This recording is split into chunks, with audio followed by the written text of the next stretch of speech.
and I encourage you to reach out to me. I'm happy to share additional article and book recommendations.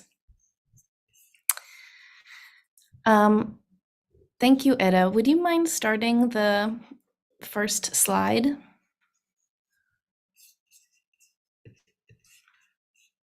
Okay, thank you. Natasha Trethewey opens her book, Beyond Katrina, with the following passage. Years ago, when I began thinking I would write poems, I started recording in my journal the images that has stayed with me, even haunted me from childhood. Always in the list were images related to storms, my grandmother's frightened prayers as we moved through the house, rain coming in from the roof, my cousin's nightmare of the ditch around our house spilling a flood into the yard, the annual footage of Hurricane Camille from 1969 on the television, the kerosene lamps we kept atop the tall bookshelf in the den. Still, a long time passed before I realized what the prominence of these images in my notebooks meant. Indeed, they were evidence of the extent to which I, like many people from the Mississippi Gulf Coast, are haunted, even at the edges of consciousness, by the possibility of disaster. I open with this passage from Natasha Trethewey, who was the Poet Laureate of the United States from 2012 to 2014, and a daughter of the Gulf South, the place that I am also from, as a way to explain to you why ecocriticism and the environmental humanities have been an important and visceral field of study for me. I also grew up in a place where the ocean seems to constantly want to swallow the land. I also have kerosene lamps and tarps ready for 3 months out of the year. I've had to flee my home numerous times from oncoming hurricanes whose strength is growing as climate change increases. But Natasha Trethewey points out that the environment around us, dangerous or not, plays with our consciousness of the world. How we narrativize or tell stories about the environment affects the future of both the storyteller and the environment. We are always in relation and inseparable. Climate change, or the environmental effects caused by human activity, poses risks to many communities and peoples throughout the world. Extreme weather events, significant changes in plant and animal habitats, chemical or toxic pollution, and severe sea level rise, among other changes, are intensifying as the world warms. Eda, will you go to the next slide? My home is in New Orleans, Louisiana, a city which lives between the delta of the Mississippi River and the Gulf of Mexico. As you can see in this map, the land itself has shrunk as sea levels rise. It is my experience here, in between these waters, that has led me to study the environmental humanities as a means to understand the quickly changing world around me. This field of study has helped me understand the complex social, cultural, philosophical, material, and historical systems which have led to the increasing climate crisis. For me, part of the reason I have read and thought and written so much about the environmental humanities is that it's an attempt to understand the overwhelming forces that occur in one's life. Eda, if you'll go to the next slide. In 2005, Hurricane Katrina developed in the Atlantic Ocean and made landfall near my city. The damage from the storm was severe, but most of the deaths came from the systemic failures of the city, the state, and the federal government afterwards. People were left on rooftops for days and overcrowded into buildings without plumbing or food, or left stranded thousands of miles away. The history of New Orleans and the United States more broadly, in terms of racial, class, and other intersectional politics, led to this failure. And the journalism that unfolded around the storm deeply impacted how the public imagined the city as criminal, as uncontrollable, as somehow not part of the nation at all, at the same time when collective mutual aid flourished.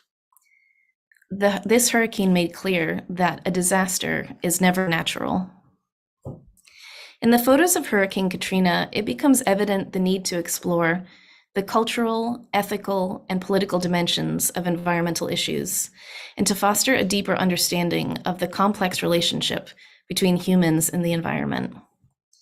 The environmental humanities is rooted in the belief that environmental issues cannot be understood in isolation from social, cultural, and political factors. As was said in the introduction, climate change is not just about hard sciences. It's about understanding the history of it, as well as the cultural ideas that allow it to grow and continue. Here I want to introduce a term that is really fundamental to this field. Eda, if you go to the next slide. This term is the Anthropocene. The Anthropocene is a term that was coined in the 1980s by two scientists, Paul Crutzen and Eugene Stormer. Anthropocene is, you can break down the Latin parts of it, is the age of man, and is a period of geologic time which follows the Holocene, which was about 11,000 years ago to the present. The Anthropocene suggests that the planet's systems have been fundamentally altered by humans as a way of changing the geologic record. This term was adopted in 2019 officially by an international group of scientists after decades of debate. However, many scholars argue with this term as it suggests an equal responsibility held by all humans to the climate crisis, instead of those who are more largely at fault. Instead, scholars offer other terms, such as Capitalocene, the age of capitalism, Plantationocene, the age of the plantation, or Necrocene, the age of death, as other terms to codify this period. But Anthropocene remains the term most commonly used. I also want to just take a second to explain how the terms ecocriticism and the environmental humanities are being used. Ecocriticism is a smaller part of the larger field of environmental humanities. Previously, ecocriticism was more commonly used as a term for the field, but ecocriticism is firmly rooted in the theoretical aspects, while environmental humanities offers more space to fields as diverse as literature or anthropology or urban planning. Now, more often than not, the field has taken the name environmental humanities to describe all the various work many scholars across different disciplines are doing. In this talk, I will briefly discuss 3 books which engage some of the major themes of this field. The themes are, 1, how climate change has unequal effects and unequal burdens on some communities, much of this as defined by colonial and post-colonial structures. 2, the agency of the environment itself. And 3, the boundaries of the human body within the environment. I choose 3 books from 3 very different places: the Mississippi Gulf Coast in the United States, Lagos, Nigeria, and Calcutta, India. All 3 of these books are located in coastal spaces and help readers think through how coastal populations react and respond to the climate crisis. However, I also want to add that each book calls upon very specific and distinct cultural environmental histories of place. While changing environments in the Anthropocene affect all, each community has a very specific context that must be taken into account. So I want to return to Natasha Trethewey's Beyond Katrina. Eda, if you'll go to the next slide. Oh, no, that's perfect, thank you. Beyond Katrina is a nonfiction book that is part memoir, part poetry, and tells the story of Natasha Trethewey's hometown of Gulfport, Mississippi, before and after Hurricane Katrina. Within this novel, Trethewey highlights how different communities experience an environmental disaster differently.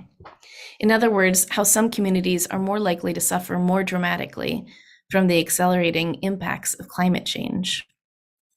One of the ways Trethewey makes this clear is her attention to how Black communities, and especially the women in them, recover their homes and lives after the storm.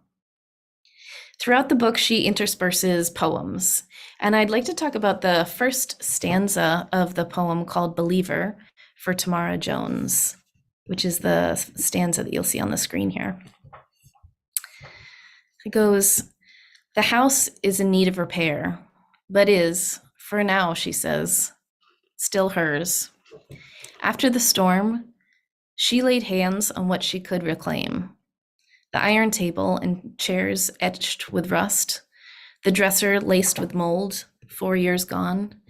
She's still rebuilding the shed out back and sorting through boxes in the kitchen, a lifetime of bills and receipts and deeds and warranties, notices spread on the table, a barrage of red ink, past due. Now the house is a museum of everything." I wanted to pause here for a minute and just ask the audience. I would love to have you share your observations of this poem in the chat.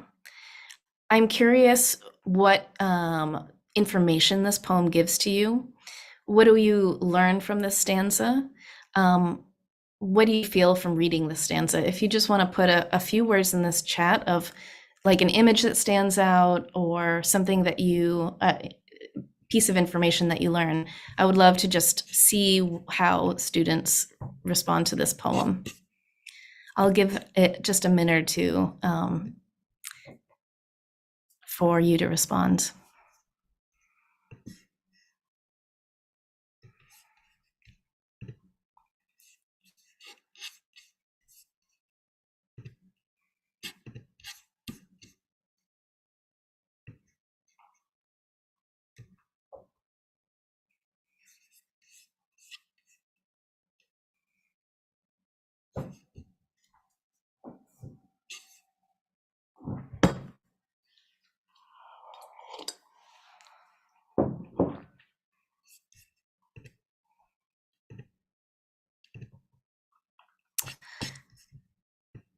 Okay.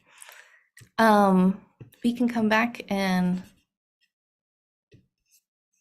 chat a little bit about some of your responses in the question and answer period. I would love to see them. For me, a tone of instability permeates the poem. How much longer will Tamara have her home? Will the bills or the next hurricane or the mold take it? So many years after the storm, she's still living with insecurity and debt. The last sentence, "Now the house is a museum of everything," strikes me as a beautiful line which reveals how when so much is lost, every little item from before the storm becomes a treasure. Tamara Jones, a single mother, faces the long insecurity of rebuilding after disaster. Trethewey juxtaposes this image of Tamara's house with the speedy and opulent rebuilding of casinos along the coast after the storm. Trethewey writes about visiting her family about a year later.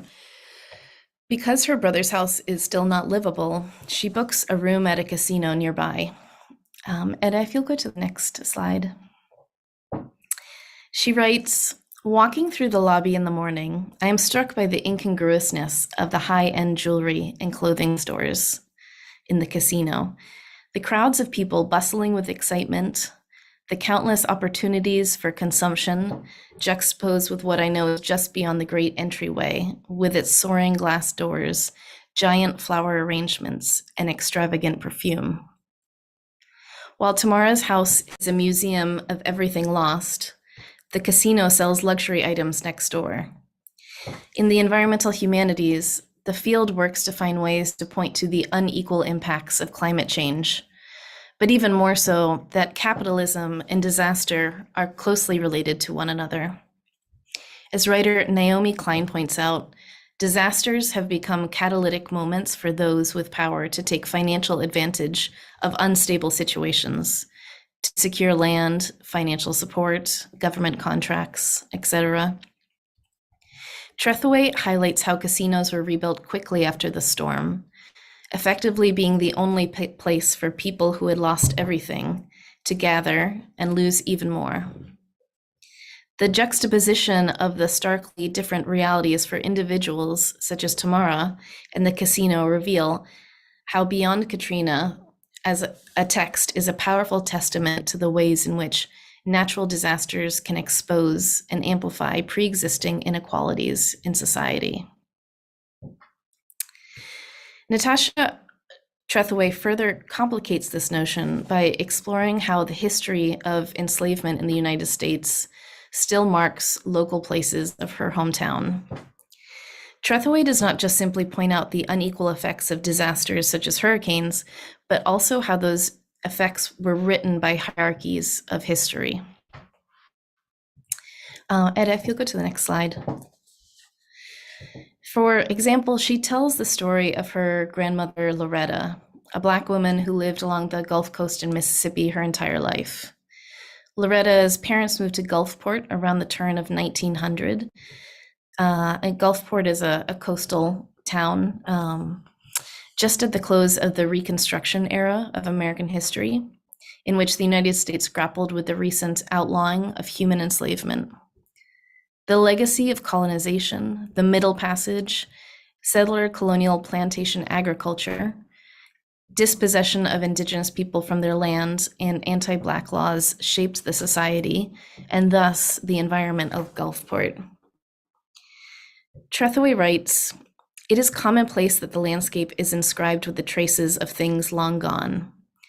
Everywhere the names of towns, rivers, shopping malls, and subdivisions bear witness to vanished Native American tribes, communities of former slaves, long ago industrial districts, and transit routes. We speak these names, often unaware of their history, forgetting how they came to be. No longer talismans of memory, the words are monuments nonetheless. As Robert Haas has written, a word is elegy to the thing it signifies." Trethewey here is doing a form of post-colonial recovery, though I'm not so sure about the post and post-colonial in this example.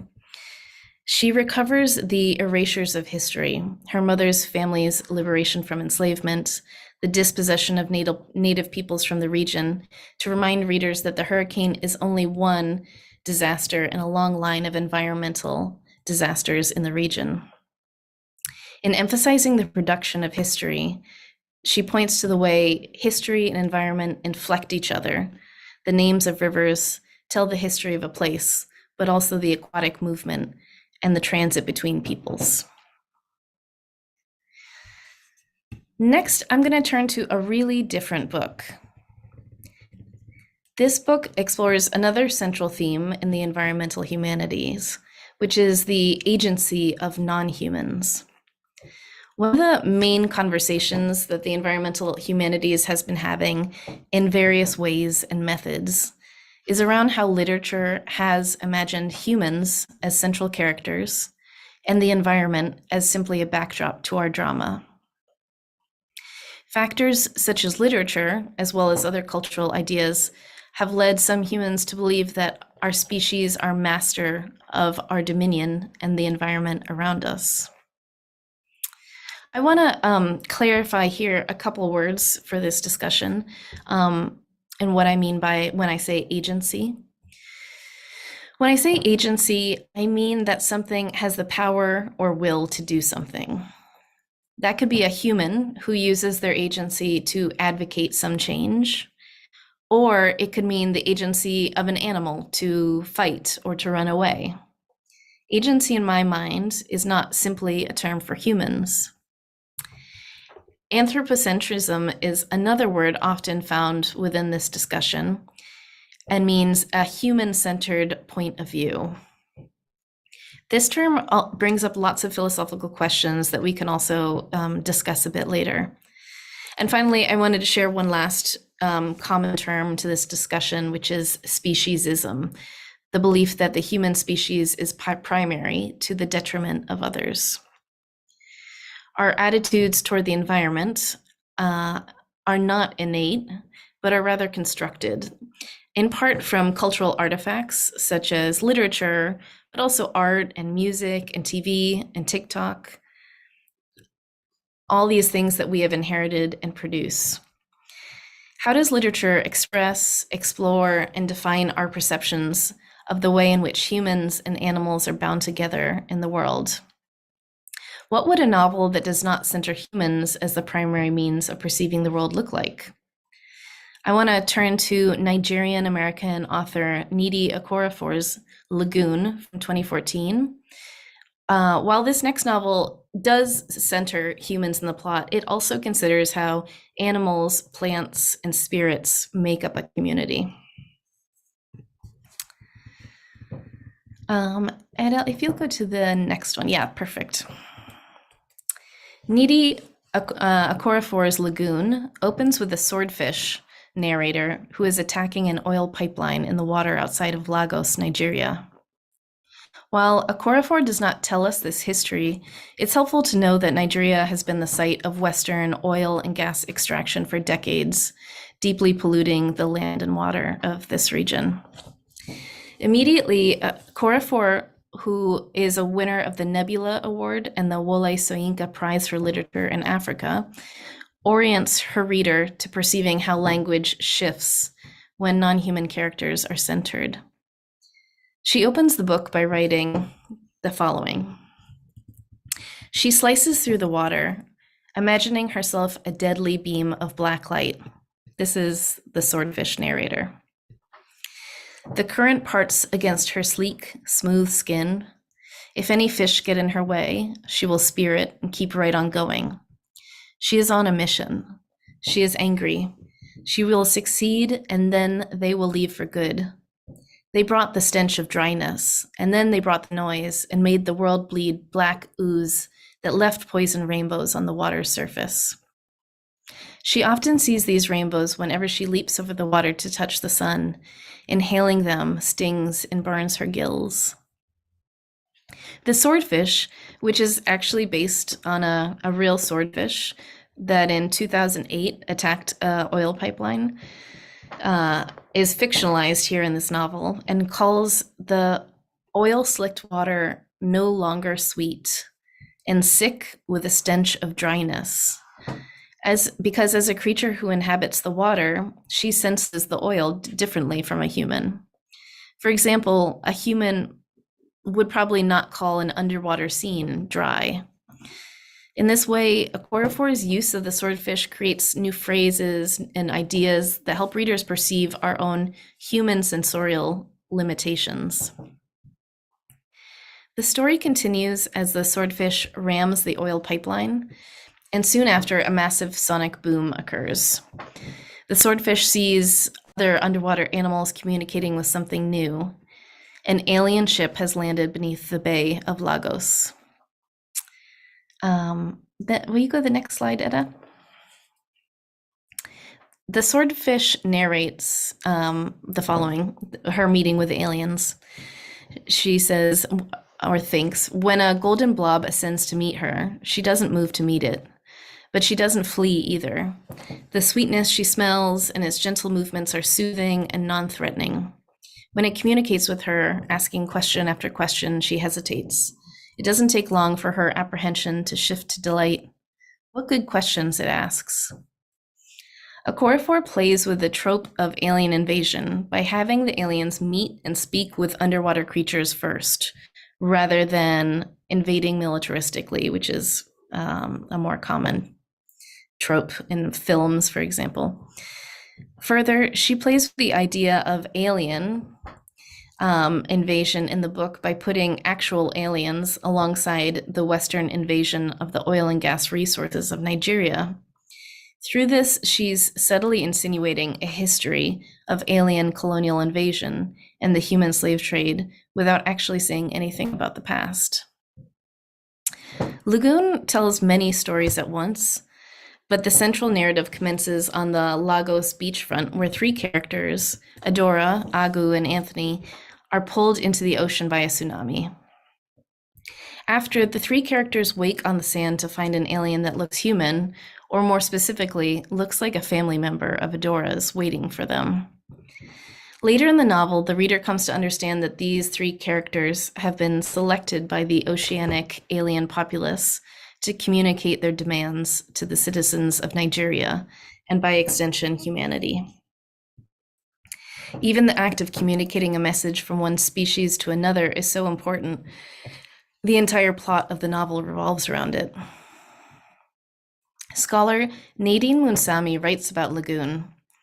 The genre of science fiction became susceptible to various colonial and imperialistic fantasies that captured a troubled relationship to women, people of color, and nature by using the figure of the alien to symbolize these others. Science fiction is replete with feminized or racialized robots, aliens, and monsters. Nnedi Okorafor contests this trope through the perspective of Adora, a not quite human oceanographer, and Ayodele, the alien who joins them on the beach in order to relay a message. Ayodele, who looks like Adora's cousin, but later changes shape into various forms. She is female, but also Nigerian, and then later animal. Okorafor leans into this trope of feminized Black aliens as a way to criticize it and consider the limitations of how Black women have been represented and perceived in science fiction. Perhaps because of this, Okorafor writes most elegantly about the limits of embodied knowledge. According to Black feminist thought scholars, embodied knowledge is acquired through various experiences living, surviving, and thriving within multiple forms of oppression. It is a form of knowledge that is gained in the body or because of the body's systems. Embodied knowledge also has a parallel to how humans can understand the situated experience of an alien or a swordfish or a tarantula. We are limited by our experiences of the world through our bodies. Okorafor writes, when Adora looked into Ayodele's eyes, she felt unsure of everything. Oh, Eda, will you mind going to the next slide? When Adora looked into Ayodele's eyes, she felt unsure of everything. A college friend of hers used to say that everything human beings perceived as real was only a matter of the information their bodies recorded. And that information isn't always correct or complete, he said. Back then, Adora had dismissively rolled her eyes. Now she understood. Okorafor points here to the limitations of Adora's own scientific practice as an oceanographer. Her new understanding of her knowledge as situated in her body is helpful in understanding how cross-species perceptions test the limits of human understanding as well as language. In the opening of the third section of a book, a bat experiences a sonic boom from the alien arrival. Each section of the book opens with a different perspective or a different species perspective of the alien invasion. Okorafor's language tries to describe a perception system alien to human understanding, the echolocation sense of a bat. If you'll go to the next slide. She writes, then the thick, soupy haze lights up the horizon where it meets the ocean. Like the rotten inside of a crushed fruit, the haze rolls, folds, and expands. It is heading right towards her. Boom! Visceral, thick, but not quite substantial. She sees it perfectly because for her, sound is as near to solid as a sound can be. Deep and ample and spreading. Fast, then it washes over her as the waves wash over the sand below.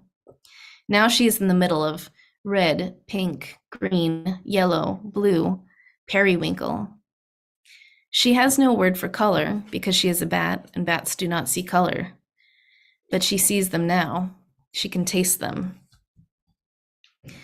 The author explores here the limits of human language to imagine how bats perceive sensorially. Because most humans do not perceive sound in terms of visuality, how can we imagine what this might look like? How can we know? In 1974, Thomas Nagel famously wrote a philosophy paper titled, "What is it like to be a bat?" In it, he wrote, "Whatever may be the status of facts about what it is to be a human, or a bat, or a Martian, these appear to be facts that embody a particular point of view. It may be easier, I suppose, to transcend interspecies barriers with the aid of the imagination. For example, blind people are able to detect objects near them by a form of sonar using vocal clicks or taps of a cane. Perhaps if one knew what that was like, one could, by extension, imagine roughly what it was like to possess a more refined sonar of a bat. The distance between oneself and other persons and other species can fall anywhere on a continuum. The imagination is remarkably flexible. My point, however, is not that we cannot know what it's like to be a bat. I'm not raising that problem. My point is rather that even to form a conception of what it is like to be a bat, one must take up the bat's point of view. If one can take it up roughly or partially, then one's conception will also be rough or partial. The stakes of understanding human limitations of perception in regards to other species, for me, is a matter of ethics. In an age of mass species extinction, how can we find meaningful ways to decenter the human perspective and instead try to conceive of the care for multi-species balance that is required for diverse, healthy ecological systems? Finally, I want to turn to the last novel, Amitav Ghosh's The Calcutta Chromosome. In this last section, I want to explore another concept that is very central to the environmental humanities, which is the question of the permeability of the body, or how our bodies are not separated from the environment around us. The recent COVID-19 pandemic underscores how medical disasters, especially in the Anthropocene, challenge antiquated notions of a human-nature divide by revealing how the violent hierarchies of history linger in our healthcare systems, encouraging infections to spread across borders, through bodies, and into cellular structures. In writing South Asia in Disastrous Times, Megan Gorman, Liam O'Loughlin, and Pallavi Rastogi state, "Some of the challenges of literary writing about disaster, particularly from a South Asian perspective, include the difficulties in incorporating the medical catastrophe that is COVID, the Anthropocene, and the climate crisis, as well as the slow-moving effects of colonial capitalist modernity, uniquely impacting post-colonial spaces, and further exacerbating the destructive effects of disaster." End quote. Disasters are intersectional. They are forged by historical oppressions and their long-lasting structures that infect environmental and medical systems. Medical discrimination often determines who can navigate and survive the twinned phenomenon of an environmental and medical disaster. How we use language, narrative, and literary modes of representation is always crucial to understanding this. But perhaps even more urgent now that pandemics and climate change continue to batter our world. The Calcutta Chromosome is supposedly about British bacteriologist Ronald Ross, who was awarded the Nobel Prize in Medicine in 1902 for discovering the pathogen found in mosquitoes that infects humans with malaria.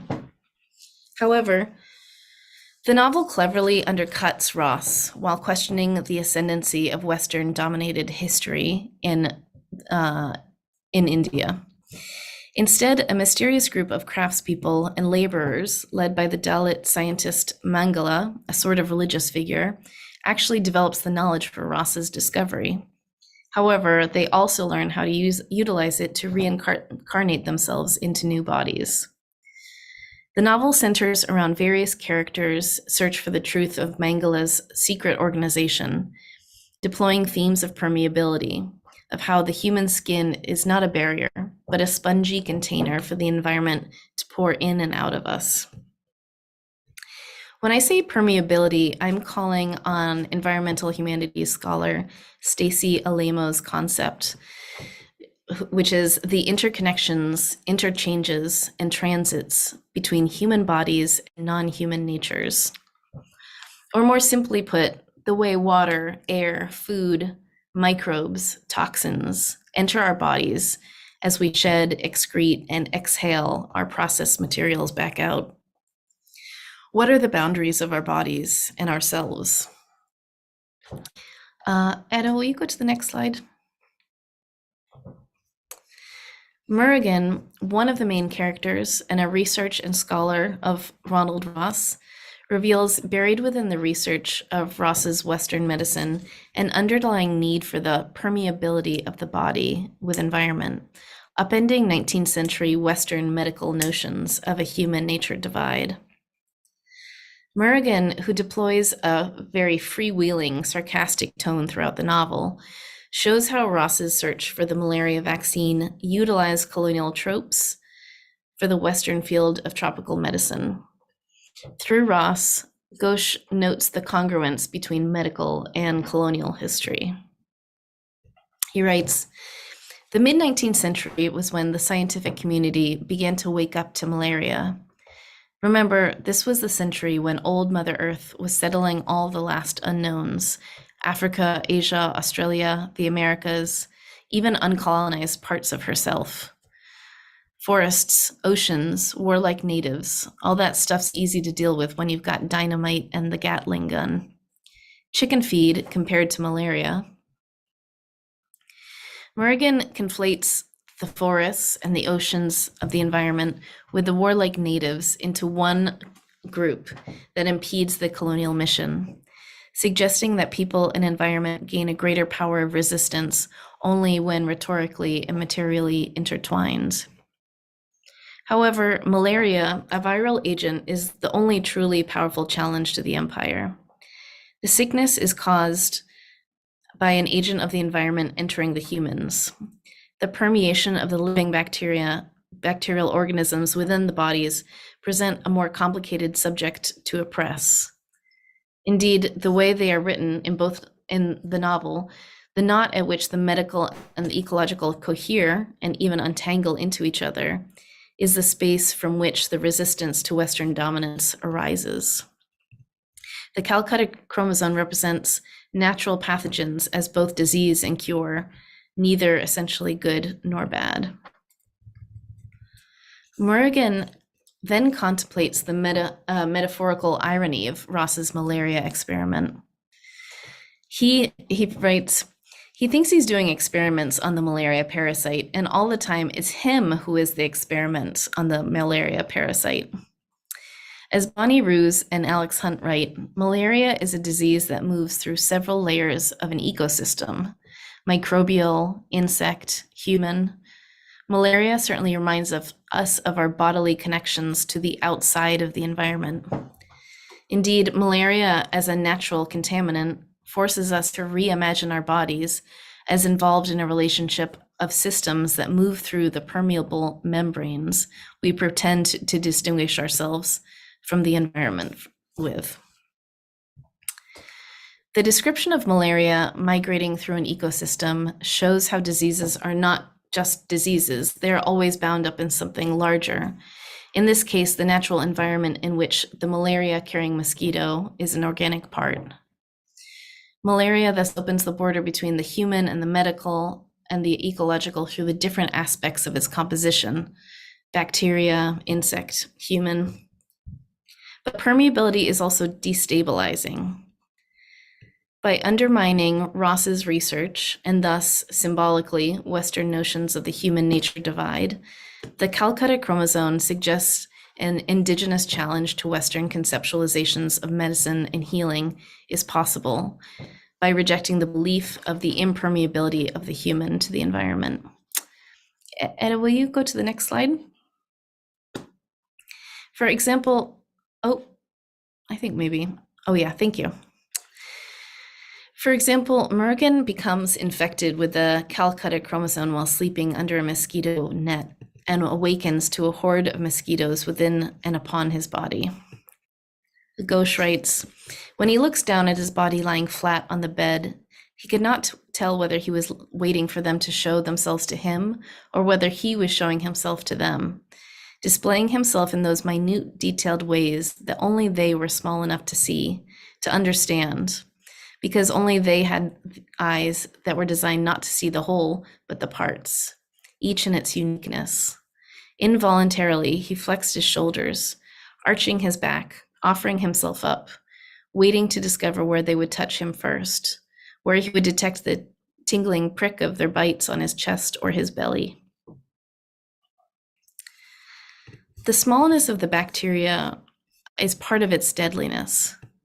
Its minuteness allows it to see the human body as vulnerable parts to invade rather than a more invulnerable whole. The mosquitoes are neither anthropomorphized, nor are they entirely other. They are depicted as somewhat human or understandable through their onslaught on the body and as an ecological alien. This threshold where the ecological and medical intersect is not quite human, not quite ecological, but somewhere between the two. I want to conclude simply by highlighting the three themes explored through these books. With Natasha Trethewey thinking through the unequal effects of the climate crisis, with Nidhi Okorafor's Lagoon thinking through the agency of non-humans and the perceptual limitations of humans, and then through Amitav Ghosh's porous boundary between the human and environment. These three concepts are united by a concern for diagnosing the oppressive hierarchies of the past in order to imagine alternate futures for living on a damaged planet. Thank you so much for listening tonight.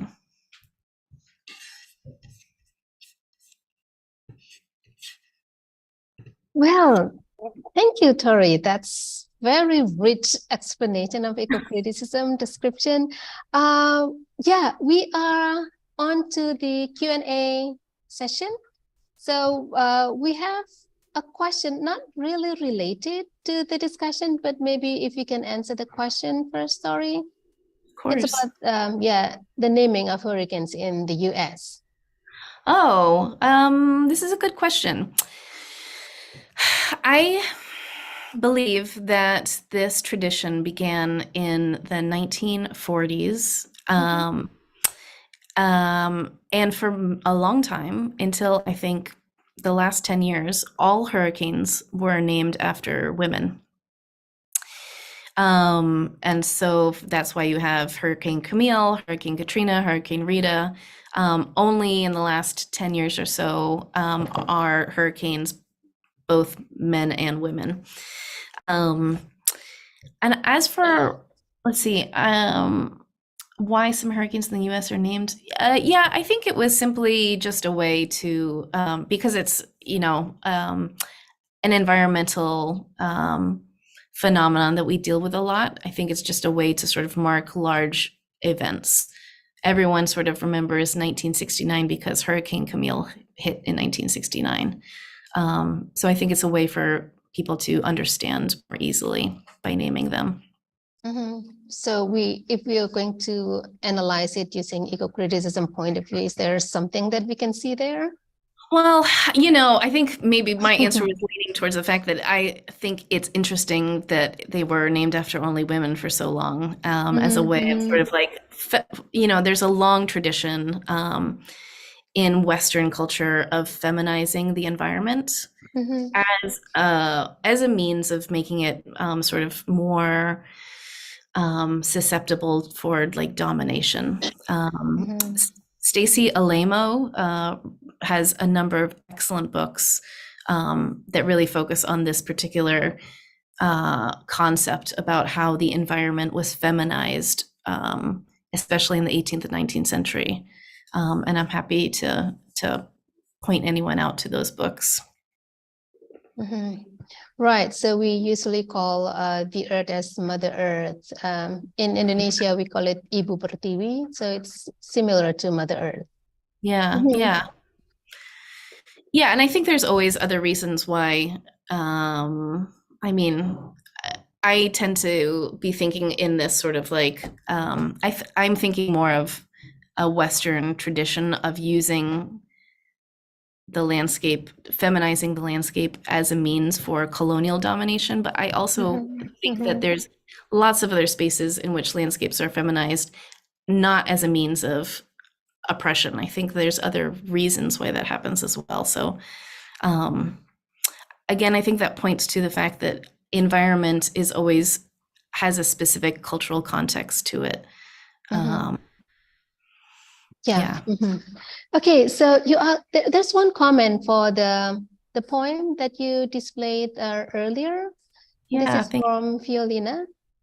So yeah, so he shares his thought here.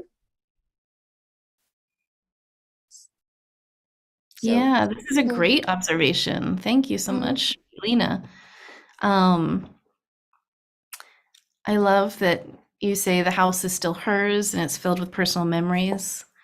The small items were leftovers from the storm that, when put together, make the whole image of the house. Yeah, I think that's beautiful. Yeah, there's something really like personal about these small details that she's giving from this house.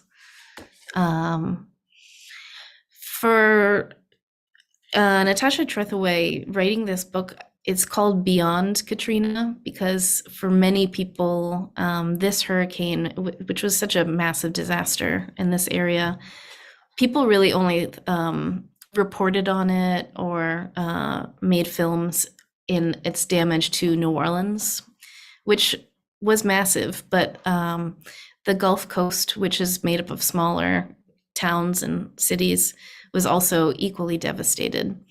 So by going home and telling the stories of her community, I think she does a really beautiful job sort of pointing out the unequal effects of how her community was rebuilt, what support there was, which was often very little. mhm. Yeah, so it's the minute details that makes it more interesting. And it's something that we tend to oversee, but then it's actually around us and it's there. Mhm. There's another question from Pak Jumino. And also for others, if you like to, you can raise your hand and you can ask your question directly to Tori, or if you're more comfortable writing in the chat, you can do so. We have a question from Pak Jumino. It seems that the anthropocentrism correlates to romanticism emerging as a reaction against the Industrial Revolution. That's an interesting question. I'm not sure. Mhm. I wonder if you could give me an example of what you're thinking about in terms of the romanticism emerging against the Industrial Revolution. If there's a novel or something that you're thinking of in particular. Mhm. Yeah, Pak Jumino. Okay, thank you. You're still muted, Pak Jumino.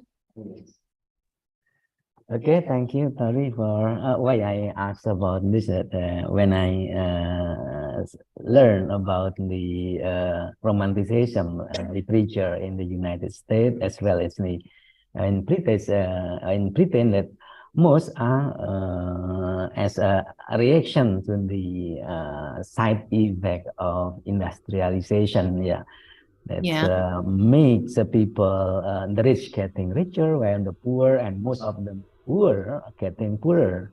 And yeah, maybe one of the good example is about the poem by William Blake about chimney sweeper, for instance, like this. Yeah. yeah, yeah. No, that makes total sense. That's an excellent question. No, I think that there's a lot in common going on there in a lot of different ways. I'm trying to think of where to start. I think, especially, I think the Industrial Revolution. There's a couple really excellent books. I'm not going to remember the scholar of people who have really gone into the work of like Dickens in this period, looking through and analyzing the text to understand how the atmosphere, the toxic atmosphere of the Industrial Revolution was already present and aware within those texts, even though at that point in time we didn't necessarily have the language of Anthropocene or the language of climate change, this moment, that romantic moment of the romantic movement around the Industrial Revolution was already anticipating the changes in the environment that are happening and reflecting that in their cultural works. I also think a lot of my work also focuses on like the late 18th and 19th century.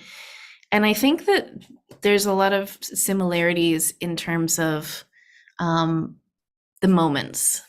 I think in terms of sort of like the late 18th century, sort of the height of colonization, there was a lot of uncertainty around the environment. There was lots of places that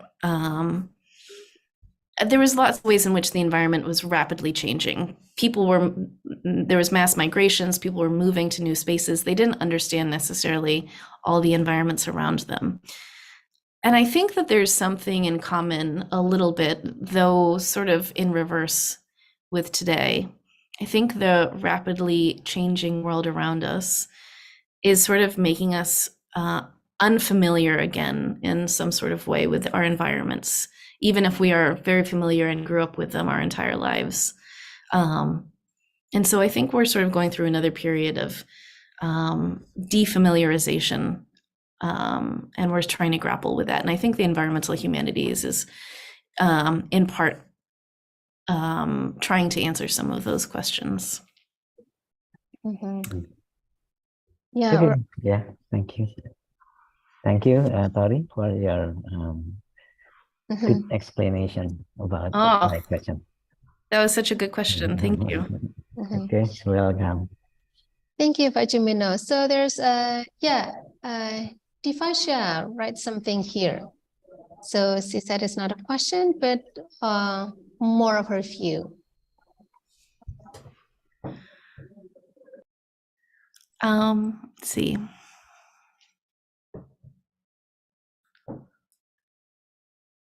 Would you like to read what you have write here? What you have written here, Tifasha?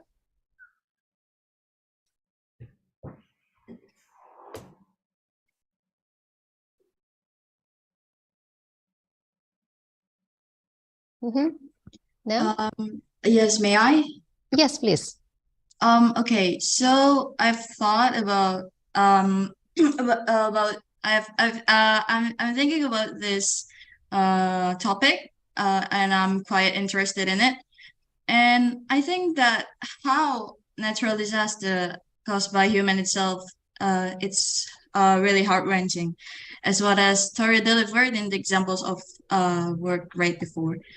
And the fact that a pandemic could lead to a healthier environment, and how it led the natural healing itself for a while is really ironic. For example, in the earlier 2020, which is the first occurrence, I think it's 2020 or 2021, I forgot. I'm so sorry.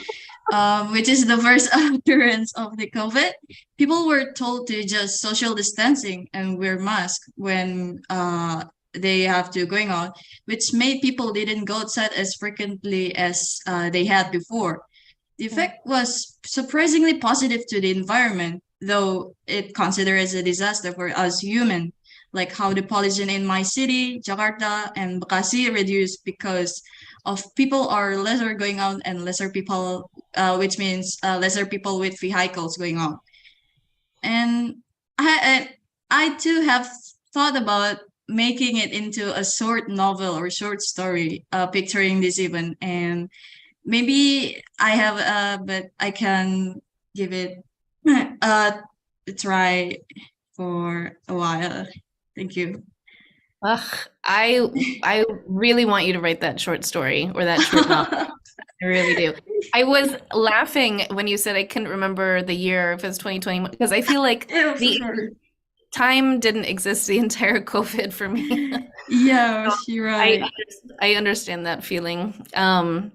But yeah, I think it's an interesting point that you're making here, that while we were all quarantining, there was lots of media coverage of, you know, cities with less air pollution, of lots of large animals moving through urban spaces.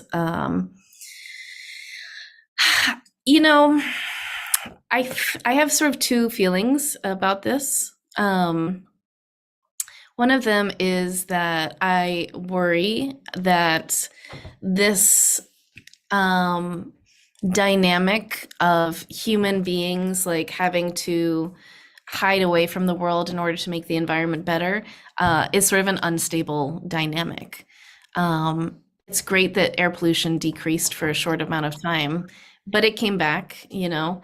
I don't want, I think oftentimes with these conversations around climate change that are so massive and so complicated, I think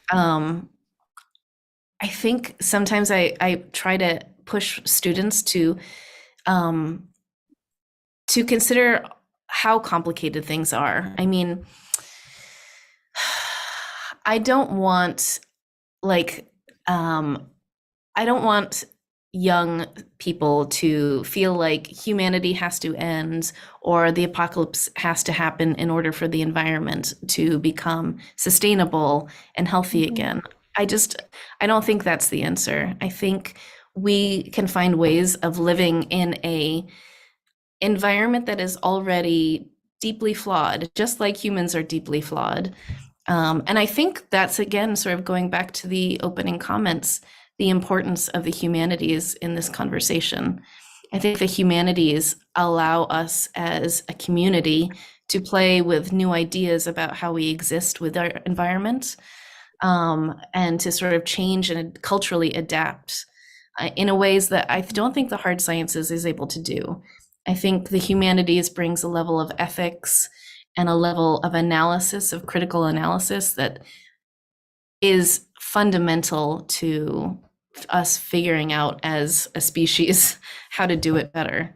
I hope that makes sense. If not, I'm happy to talk more. And I really would love to read the novel when you're done. Yeah, so it's probably related to the next question on in the chat from Muhammad Lutfi Hanif. Can literature, especially fiction, generate a movement or even revolution on climate change? The problem is that when it comes to other crises such as political, economic, and social, Indonesia itself experienced a movement, and one of the promoters is the writer and poet in here. Excuse me. Can literature or fiction writer do that again, especially when it comes to environmentalism? The ones most referred is the scientists, and I'm quite pessimist about it. So what's your comment on it, Tori? Yeah, I understand why you would be pessimistic. I don't know. I really do believe that language, maybe literature, but also language, shapes how we understand the world. And I think that writing about the environment can really change how we perceive ourselves in a space.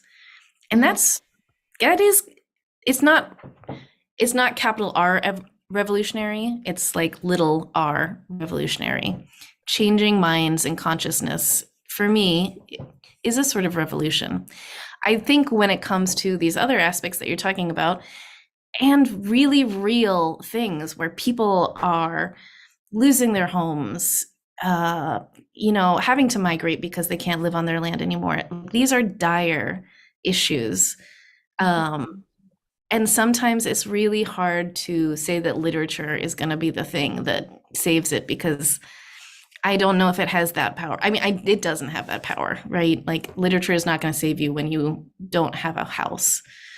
But it can save us as a group, as a culture, as we try to move forward and figure out better ways of living and sustaining within ourselves within the world. I hope that answers the question. I can clarify. It's a big question. Would you like to say something, Muhammad Lutfi?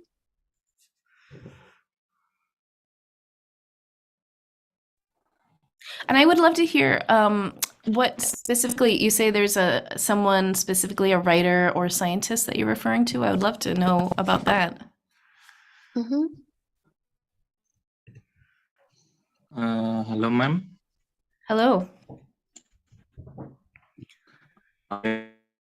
So I think environmentalism is quite new studies in quite sorry, the success of changing the view of the people in here. It's quite a long time to change people, maybe 100 or 200 years. I think it's quite late because climate change is real now. Yeah. Yeah, I think I didn't understand. I didn't hear you very well, but from what I understood, you were saying that it's really difficult to change people's minds, and that the effects of climate change are already here. And I think unfortunately, we are living now in the age of climate change, and unfortunately, I think that's what's going to change some people's minds. I mean, at least the people who are experiencing it. I don't have much hope in terms of political figures, especially not from where I am from, but hopefully other places have been doing it better. And there are places where I think, like, politically and culturally and socially, there are really important changes being made in terms of laws, in terms of energy, in terms of medicine and health. So, I understand why one would be pessimistic, but it's important to not just be pessimistic, but to find also all the things that are happening that are really making massive changes too for the better. So maybe Yeah. like 75% pessimistic, 25% optimistic. Okay, that's not so good to hear, but that represents reality, I guess. So it's probably related to the next question. So yeah, question from Isa Saifullah. I want to ask something. It's that possible to make people encouraged to do something with their environment with eco-criticism, with just literature or book? You just mentioned that, Tori. It's possible, but to what extent do you think that literature can change us? I think it depends. I think it depends on the writer, and what the writer's intent is. I also think it really depends on a community. I mean, you here have a really strong, amazing community of readers. I mean, 180 people here to discuss books about the environment. That's a really significant audience of people that are interested in having language and literature grow their minds. I think there's power in that. There is power in that. Right. So that leads us to the previous question. Is it possible to apply the insight of eco-criticism beyond the realm of literature and culture, for example, to politics, science, and other fields, maybe? So I think you talk about the differentiate. Eco-criticism is actually part of environmental humanities. So yeah, Mm-hmm. Environmental humanities is a massive field in which people are doing work in almost every discipline. Political science, anthropology. I mean, even the hard sciences, even though they're not part of the environmental humanities, I know a lot of hard scientists who are collaborating with people in the humanities as a way to talk about climate change. So I think it's a field which is at its heart very interdisciplinary. It's sort of constantly asking people to collaborate and think through, because when you're dealing with such complex problems, such as an entire environment, as well as humans, as well as culture and history, it's sort of the requirements for forming a methodology to begin to think through those questions require an interdisciplinary approach oftentimes. I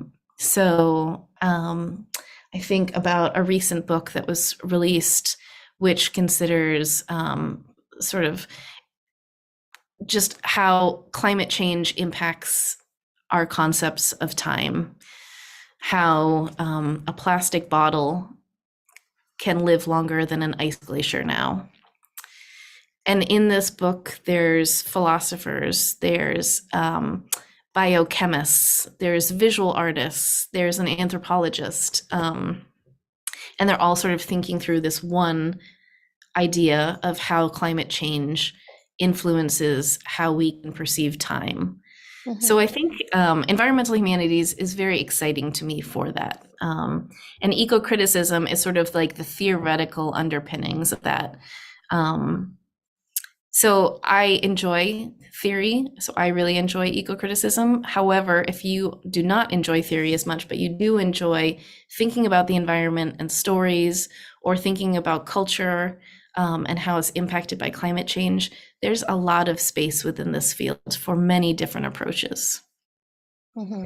Yeah. Would you like to say something about it, Fatah?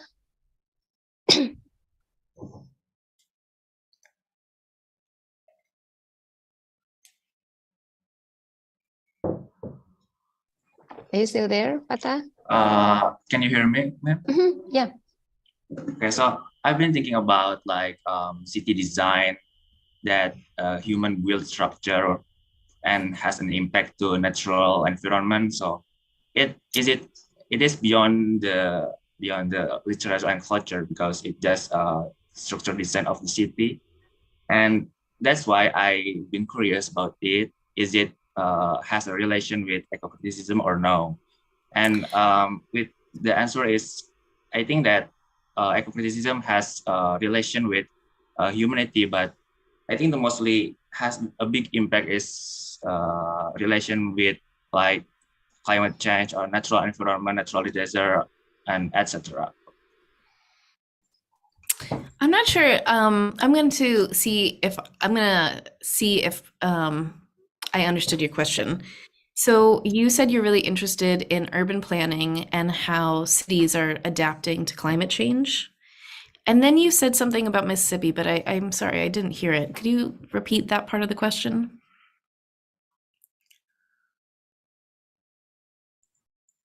I'm sorry, what? I just wasn't sure if I totally understood your question. So you're curious if urban planning is also part of the environmental humanities? Yes. Okay, thank you. Yes.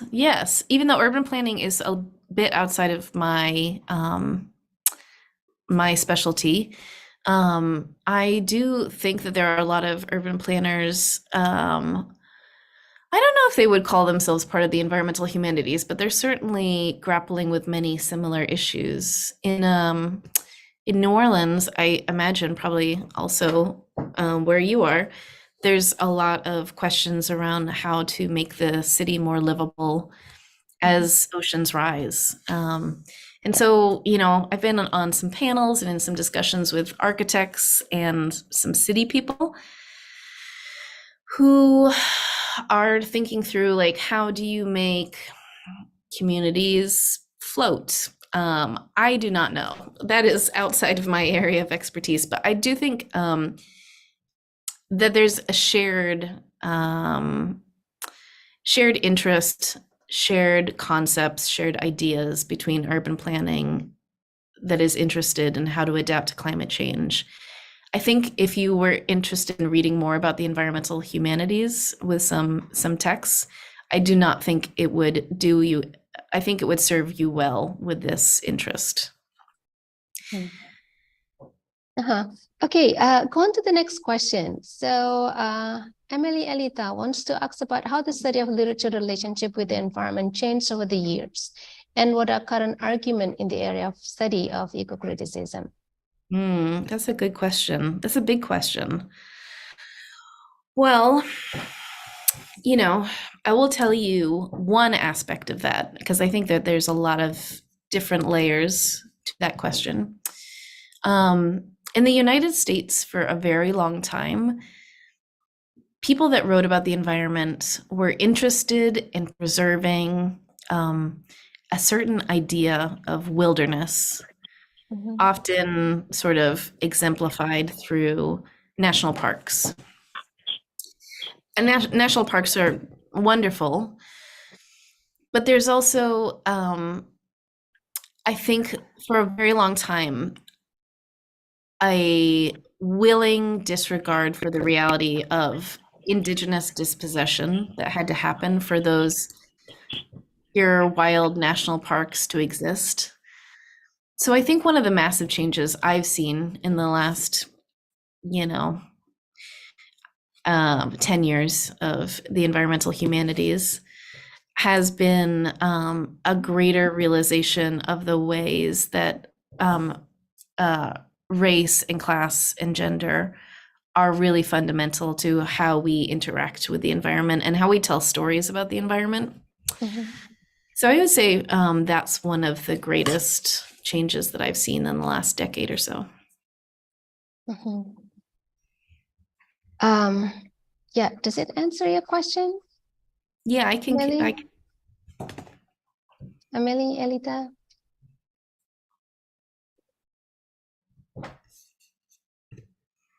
Oh, Pak Jumana raises his hand. Would you like to make any comment, Pak Jum? Yeah, thank you very much. Actually, questions, but before giving the question, so I'd like to give some comments here.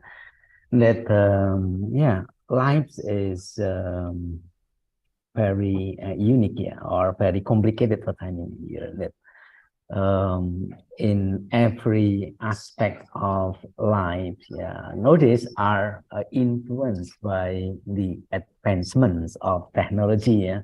It means that people anywhere in the world use the advancements of technology in their life. Yeah, the most common one maybe is about smartphone, for instance, like this, and other gadgets, that makes them to be easier, to be instant in their life, in their activities, etc., etc. Yeah, surely that this leads to also bad sides of life. Yeah.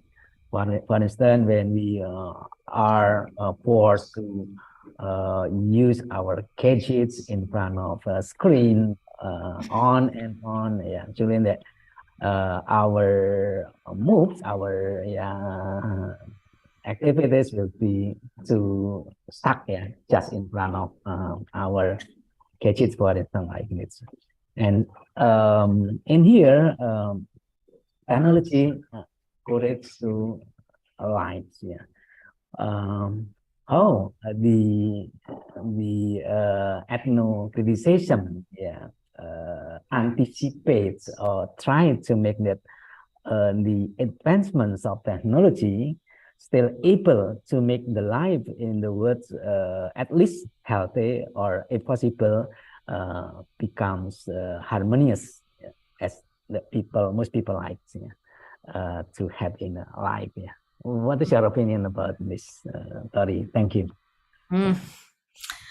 That is a difficult question.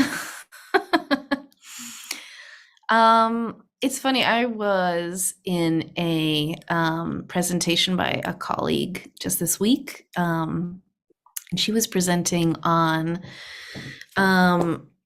sort of questions of technology, and sort of this very quickly, advancing AI and robot world that now we seem to be living in. I think that for me, I feel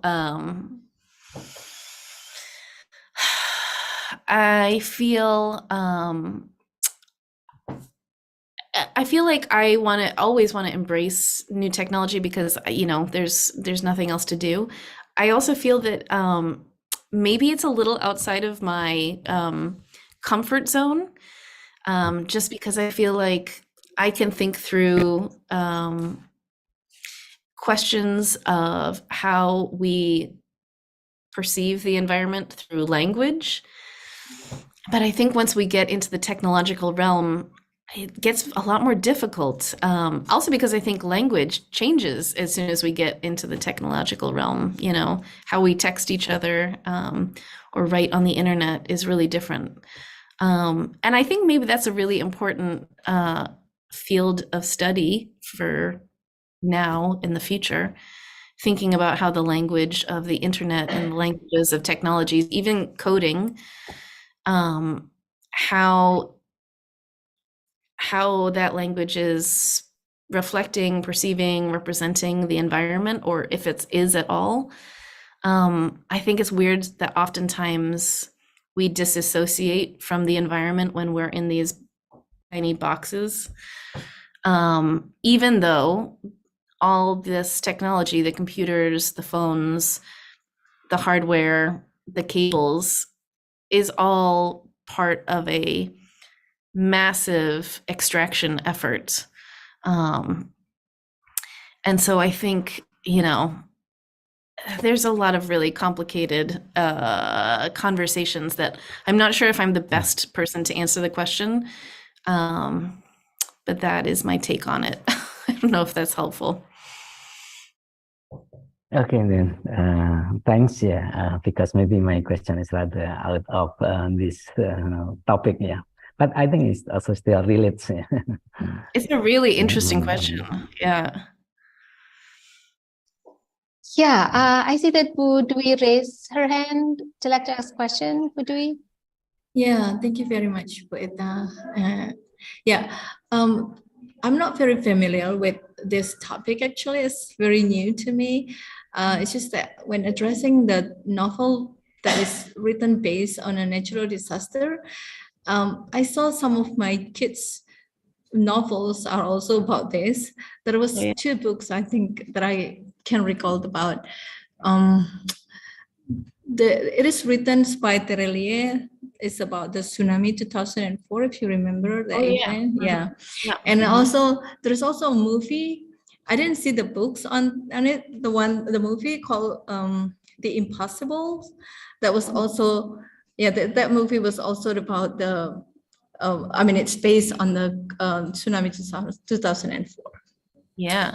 What I understand from that novel is that they put more on faith rather than on human failure in keeping up with the environments, and so they kind of say that, well, a natural disaster is given, it's created by God, and so having faith is a lot more comforting rather than doing I don't know, maybe to preserve the environments or other things. And so I see that there's a kind of a dead end to it, that people will say that it's just a given, it's just what God gave, and, you know, like surrendering it to him. And those 2 novels, I think, is also depicted that way, that the only way to get out from that kind of situation is by surrendering your life to God. And that and how do I put it? And that it's in the end, it's giving hope so that everything is going to be fine. Like you don't really have to do much, it's that everything is going to be fine, putting motivation and spirit and things like that, the positive view of thinking about natural disasters. I don't know if this applies to the other works, the other novels work throughout the world, and how do you see of this phenomenon? Yeah, that's such an interesting question. Yeah, I think this is really difficult. I'm trying to think if there's another novel that's like this. I do want to mention that there's a really great academic book by Pallavi Rastogi called Post-Colonial Disaster, and she has one entire chapter devoted to books about the tsunami. Oh.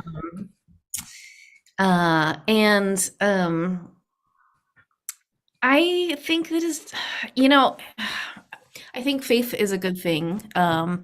I don't think that if your faith is telling you to that everything is going to be okay, I get concerned, because I think as people that live along coastlines, can attest, it might not get better. Yeah, that's true. So I think that, again, I think sometimes, I feel uncomfortable speaking because I think there's a lot of different ways in which people use religion. Mhm. And this may or may not be a fair example, but I feel like in some ways religion, like culture, sort of has work to do of expanding and growing and learning with our new status as citizens of this planet. And so I don't know.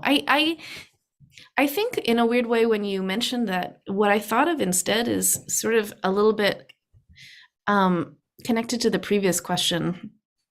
Instead of religion, one thing I notice in terms of the United States is people thinking that there's a technological solution to it and that they don't need to do anything because some scientist somewhere will figure out the problem. And it's a little akin to what you're saying with sort of giving it up to God and just letting God take care of it. This is like giving it up to science and letting science take care of it. I think both of them are really detrimental approaches to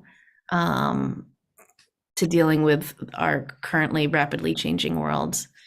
I don't know if, I think literature does have real solid methods for thinking new ideas, thinking new futures. I don't know if that's the best method either, though. I guess what I like about the environmental humanities is it sort of asks us to bring all these things, religion, culture, science, all together in order to answer these questions, because I think that might be the best possible approach. Yeah, because at least the literature open a kind of canals. Like my son, after reading that novels, she come up with the questions. Well, the characters in that novel loses her legs because of the tsunami, and so he was asking questions. So what's going to happen to her life next? I mean, it's not just up to God, but it's also up to her herself, right? And so in that way, I think even though maybe literature is not being able to answer all of the question, at least it's open up a kind of view for the readers. Like there are things that they can do instead of just giving it to other people's or other power. Yeah. Thank you very much, Tori. Thank you. I love that. Thank you. Yeah, thank you, Putri. And it's related to the 3 questions that we have in the chat. So first from Rosa. So she read about first wave and second wave eco-criticism. She asks whether you think there's going to be a time where we're going to use first wave again. So this is about first wave and second wave eco-criticism. So the first wave, would you like to answer that question first, Tori? Sure. I don't think we will return to first wave because I think we've learned more. First wave is sort of the wave, at least from the early sort of United States version of eco-criticism, was often very focused on sort of great authors who were almost always white male authors. Thoreau is certainly one of the big ones. John Muir is another big one.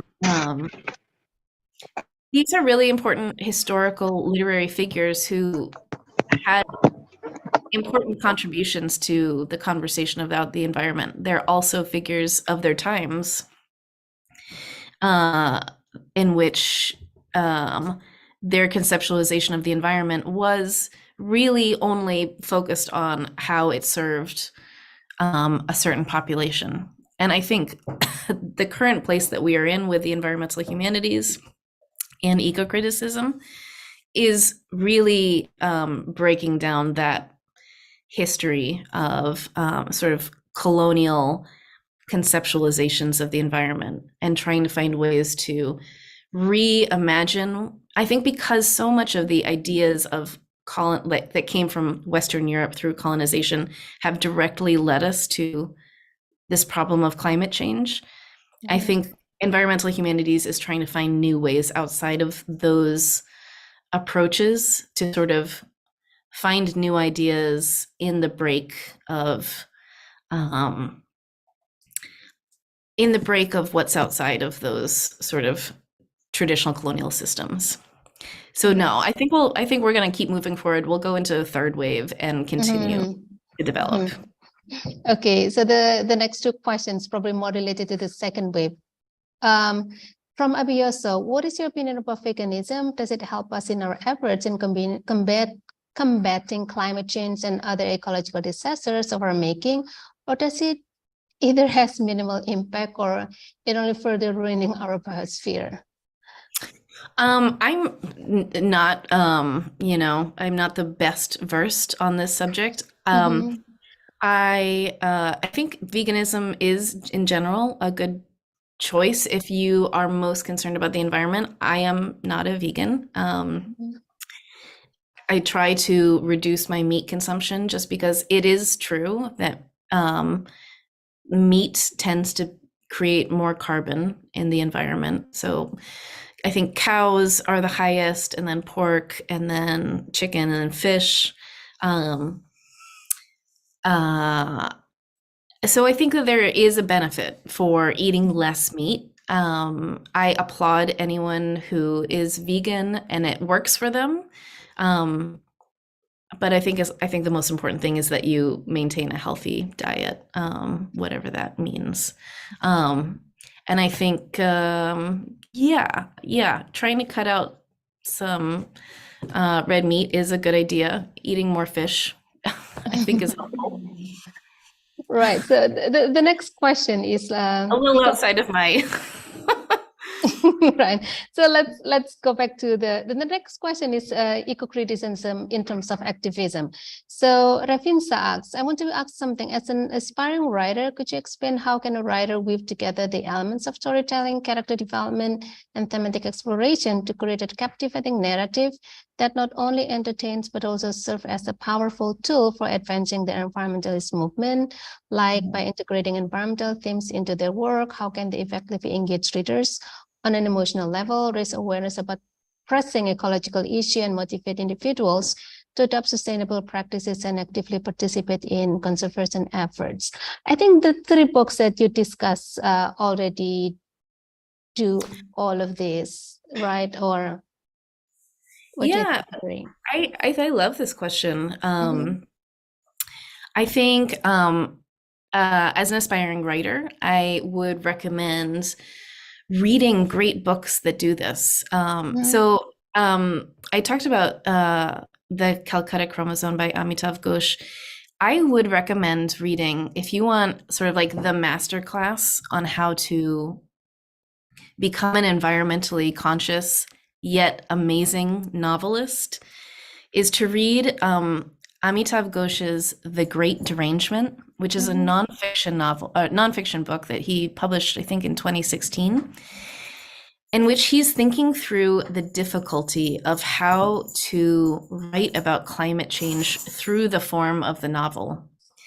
And then he follows that up in like 2020, I think, with a novel called Gun Island, which maybe isn't his best novel, but it's very good, in which he sort of answers the questions that he sets for himself in the previous book.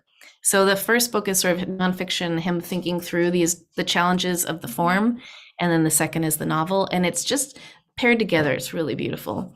I would also say, just read the authors that you love and think about how they're representing the environment. And if you agree with that, do you feel like you have a new way to sort of like if you were to retell their work, how would you change it? How would you show the representation between the environment and the characters? I think my main soapbox is just to always make sure that the environment has some agency, that it's not just a backdrop, that it's interactive and it, inflects the plot, just so that it doesn't seem that humans are the sole dynamic force within the world. That's my main Okay. advice. Yeah, thank you, Tori. That's suggestions for aspiring writer. The last question in the chat, has there ever been a big effective impact on eco-criticism that we can see in today's environment or society? A big impact like how eco-criticism impacted the world? Is that? Maybe that's the question. Fiolina, would you like to say something about your question? What do you mean by the impact?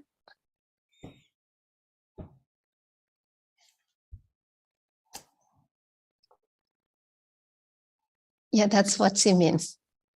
Okay, thanks. I don't know. I mean, yes, absolutely. But also, I think the big impact is the development of some really like big new ideas for humanity. I think up until the environmental humanities wrote about it, no one really stopped to think about, or I don't know if this is fair to say. I think the environmental humanities has had a really massive impact in culturally how we're considering things like slow violence. That violence is not something that has to happen quickly, but can happen slowly over long periods of time, like the slow rising of the sea or the slow toxic pollutions that infiltrate the air. I think there's some really like fundamental changes that the environmental humanities has offered to the world in how we just consider ourselves in it. You know, I always think of, I don't know, it was a couple years ago when there was a study that came out about all the microbes in our stomachs and how they have such a really important, they play such a really important part of our, not just digestion, but all these other things, our emotional well-being and our brains. And one of the points that came out was that because we have all this bacteria within us that is microbial, that perhaps we could be conceived of as a coral reef inside of us, all these different bacteria that allow us to function as humans. And I think that's a pretty radical idea to offer to the world, that the human is not a singular individual, but instead a coral reef of organisms. And how, you know, how does that change how we consider ourselves, how we move in the world? I don't know. I find them very compelling. I hope you do too. Right. Yeah. Thank you, Tori. So I think we're running out of time, but probably I would like to ask the last question, basic question. So if students want to, let's say, do some assignment and analyze a literary text using environmental humanities, so what are the basic steps? Maybe you can give us guidelines. Yeah, I would say first, try to think through how, sort of like, what are the major themes of the text that you're approaching? So is it dealing with the forest? Is it dealing with a disaster situation? Is it dealing with violence or I don't know what? Consider what the themes are that you're interested in exploring.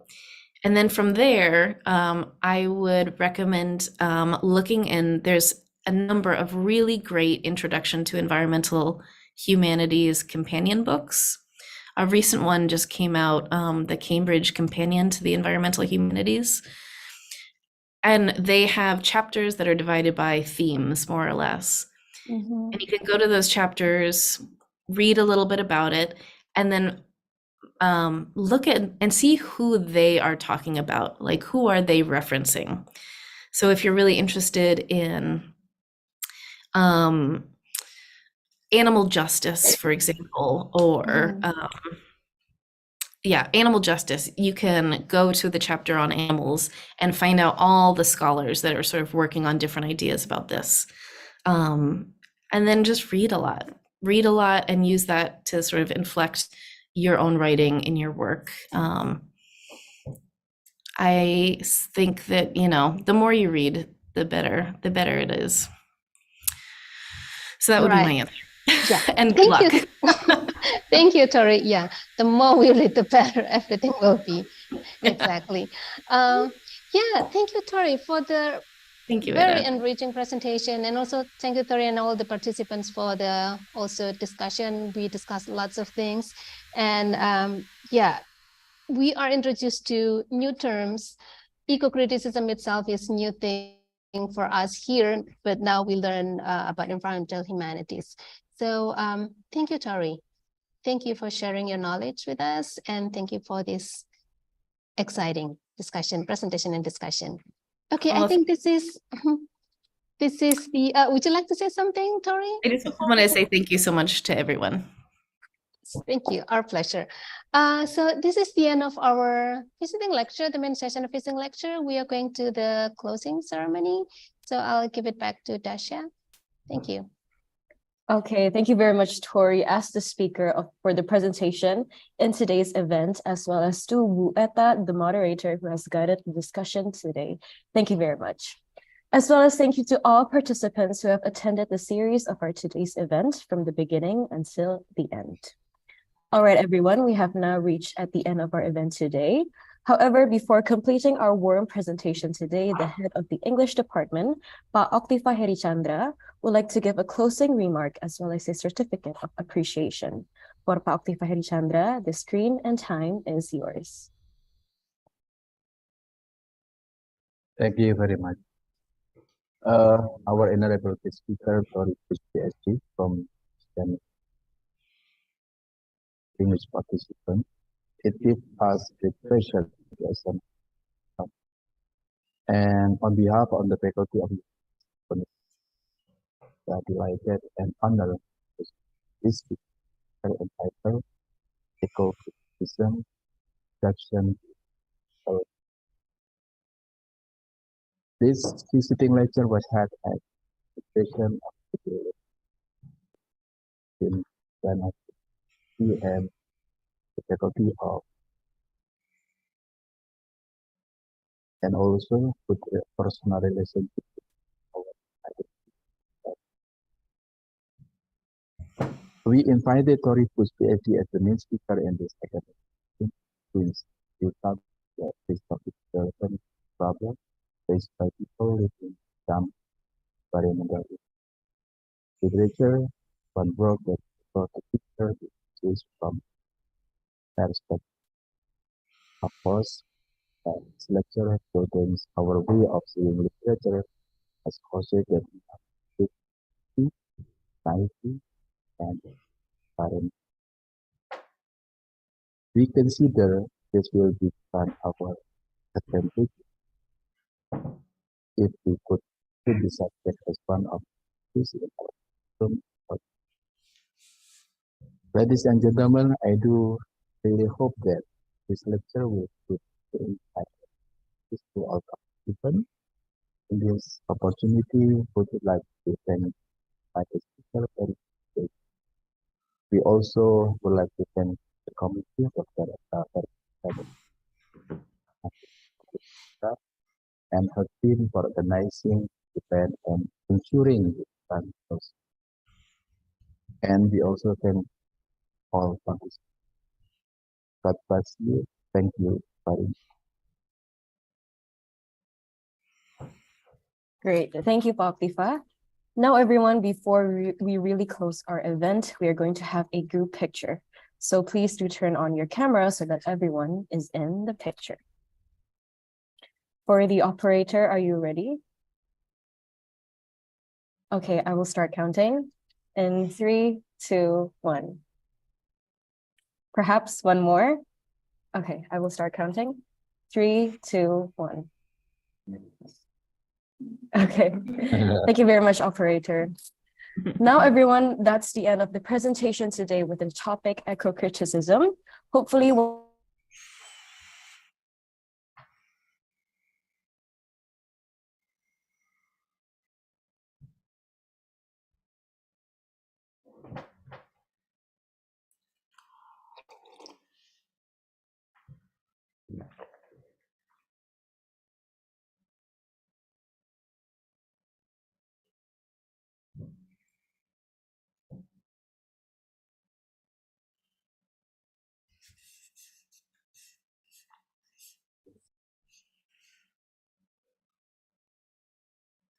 Okay, really sorry, everyone. Now, everyone, that's the end of the presentation today with the topic eco-criticism. Hopefully, what we learned today will be helpful for all of us in the future as we explore using topic today for our regular lecture activities. On behalf of the organizing committee, I, Dashul Hutaurok, as the Master of Ceremony, would like to say thank you for joining us today and see you on our future events. Thank you, everyone. Thank you, Tori. Thank you.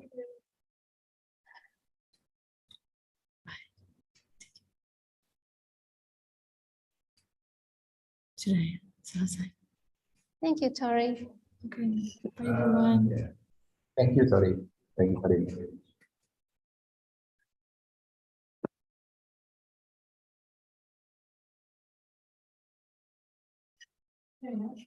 She left already, right?